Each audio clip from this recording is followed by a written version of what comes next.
21. Yiraqni ko'rarlik. Abdori Doktor Erkin Sıdiq.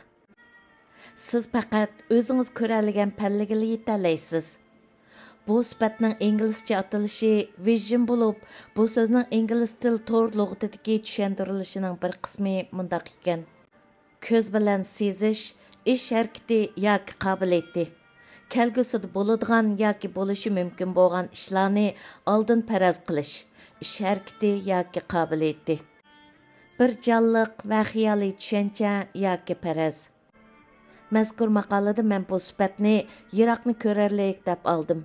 O'qirmanlarning uning ma'nosini kelgusiga bo'lgan to'g'ri faraz deb tushunishini umid qilaman. Yiroqni ko'rarlik bir lider uchun eng muhim narsa. Liderlarda u kam bo'lsa qat'iy bo'lmaydi.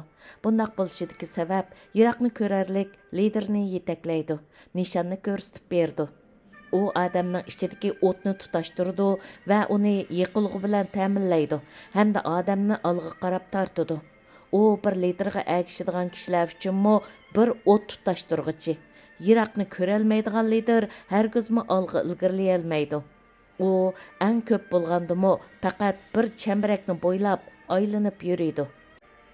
Bir lider yiroqni ko'ralaydigan iqtidorga ega bo'lishda tövendagi ishlarni bilishi kerak.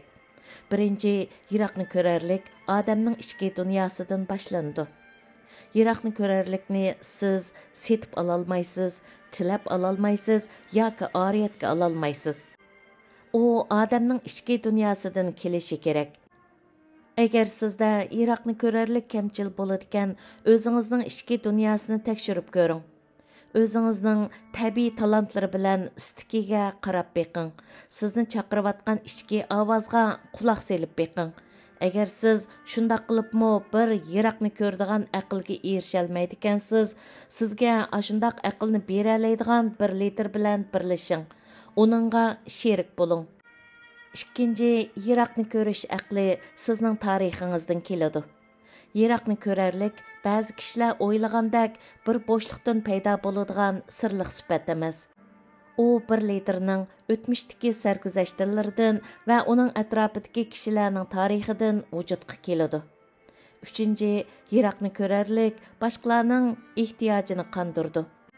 Haqiqiy yiroqni ko'rish aqlining ta'sir doirasi intayin keng bo'ldi.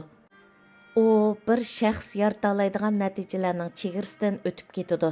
Hamda uning haqiqiy qimmati bor bo'ladigan, u paydo qiladigan unum boshqalarni o'z ichiga elishdanmi ko'p bo'ladi. U boshqalar uchunmi qimmat yaratadi. Agar sizda bir yiroqni ko'rish aqli bor bo'lib, u boshqalar uchun xizmat qilmaydigan, u aql ehtimol bak kichik bo'lishi mumkin. To'rtinchi, yiroqni ko'rarlik sizga zarur sharoitni yaratib berdi. Yiroqni ko'rarlikning eng qimmatlik foydalarining biri uning bir parcha magnitga o'xshash rol o'ynashi, ya'ni uning boshqalarni o'zingizga tortishi, boshqalarni jangga chaqirishi va boshqalarni ittifoqlashtira olishidan iborat. U sizga iqtisod va boshqa manbalarni hal qilib berdi. Sizning kelgusiga bo'lgan aqlingiz qancha cho'ng bo'lsa, u sizga shuncha ko'p qobiliyatli kishilarni tortib akilib berdi. Sizning kelgusiga bo'lgan planingiz qancha qiyin bo'lsa, sizning odamlaringiz uni amalga oshirish yo'lida shuncha qattiq kurash qiladi.